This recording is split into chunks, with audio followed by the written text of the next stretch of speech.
ওয়াকবাদ রূহা, রূহ কবজ করো। ওই 3 ফেরেশতাও শেষ। এবার আল্লাহ তাআলা জিজ্ঞেস করবেন, ইয়া মালাকাল মাউত আখবিরনি মাইয়াবকা, হে মালাকুল মাউত আর কে বাকি আছে বলো। মালাকুল মাউত বলবে, আল্লাহ আপনার কথা মতো মানুষগুলো শেষ, জিনগুলো শেষ, ইবলিস শেষ, আমার বাকি 3 ভাই ইসরাফিল, মিকাইল, জিবরাইলও শেষ, শুধু আমি, শুধু আমি। আল্লাহ বলবেন কেউ নাই? মালাকুল মাউত বলবে, না আল্লাহ কেউ নাই। এবার আল্লাহ তাআলা বলবেন, মালাকুল মাউত তুমি তো সবাই রে মারছো, এবার তুমি মরো, এবার তুমি মরো, তুমি মরো। শোনার সাথে সাথে মালাকুল মাউতের কাঁপুনি ছুটে যাবে, খিঁচুনি এসে যাবে ভয়ে। আল্লাহ বলবেন কাঁপুনি দিয়ে তো লাভ নাই, কারণ কুল্লু নাফসিন যায়িকাতুল।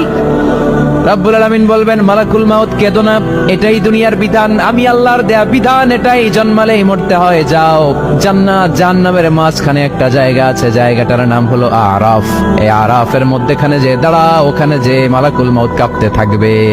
মালাকুল মাউত বলবে, আল্লাহ সৃষ্টির শুরুতে যদি জানতাম, সৃষ্টির শুরুতে যদি জানতাম সবাইকে মৃত্যুদান করার পরে, রূহ কবজ করার পরে আমাকেও মরতে হবে, তাহলে এই কঠিন দায়িত্বের ব্যাপারে আপনার কাছে ক্ষমা চাইতাম। আজকে আমারও যে ভাগ্য বরণ করে নিতে হবে সৃষ্টির শুরুতে, আমি এটা কল্পনাই করতে পারি নাই। আল্লাহ বলবেন, নো টক, মুত ইয়া মালাকাল মাউত, মর, মরে যা, মুত, মরে যাও। বলার সাথে সাথে মালাকুল মাউত এক বিকট চিৎকার হাঁকিয়ে মরে যাবে। মালাকুল মাউতের চিৎকারটা সেদিন এত ভয়ঙ্কর হবে, বিষ্ণু ইসলাম বলেন ওই চিৎকারের আওয়াজ যদি পৃথিবীর মানুষেরা কান দিয়ে শুনতে পেত, তাহলে কিয়ামত সংঘটিত হওয়ার জন্য আলাদা করে ইসরাফিলের সিঙ্গার প্রয়োজন হতো না। ওই চিৎকারের আওয়াজে প্রতিটা মানুষ কানের পর্দা ফেটে ওই জায়গায় লাশ হয়ে পড়ে যেত।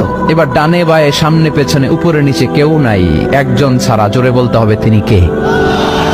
আল্লাহ তখন পৃথিবীকে একটা ডাক দিবেন, বলবেন, ইয়া দুনিয়া আইনা আনহারুকি, এই পৃথিবী তোর নদীগুলো কোথায়? ইয়া দুনিয়া আইনা আশজারুকি, এই পৃথিবী তোর গাছগুলো কোথায়? বটতলা।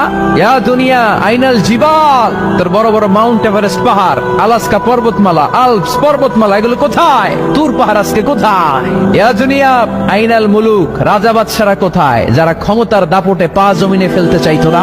আইনাল জাবাবেরা, অত্যাচারী স্বৈর শাসকগুলো আজকে কোথায়?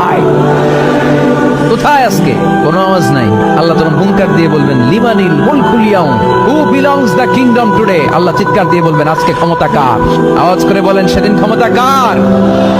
আল্লাহ সেদিন প্রশ্ন করে নিজেই নিজের প্রশ্নের উত্তর দিবেন, লিমানিল মুলকুল ইয়াউমা লিল্লাহিল ওয়াহিদিল কাহ্হার। সেদিন ক্ষমতা দুনিয়ার কোনো রাজার নাই, কোনো বাদশার নাই, কোনো স্বৈর শাসকের নাই, কোনো সুলতানের নাই, কারো নাই। সেদিন ক্ষমতা চলবে একজনের, তিনি কে? তার নাম হচ্ছে রহমান। তার নাম কি? আরো জোরে বলেন, কি নাম? এজন্য রহমান কারে বলে আজকে চিনতে পারছেন? তার দয়ার শেষ আছে, তার ক্ষমতার কোনো কুল কিনারা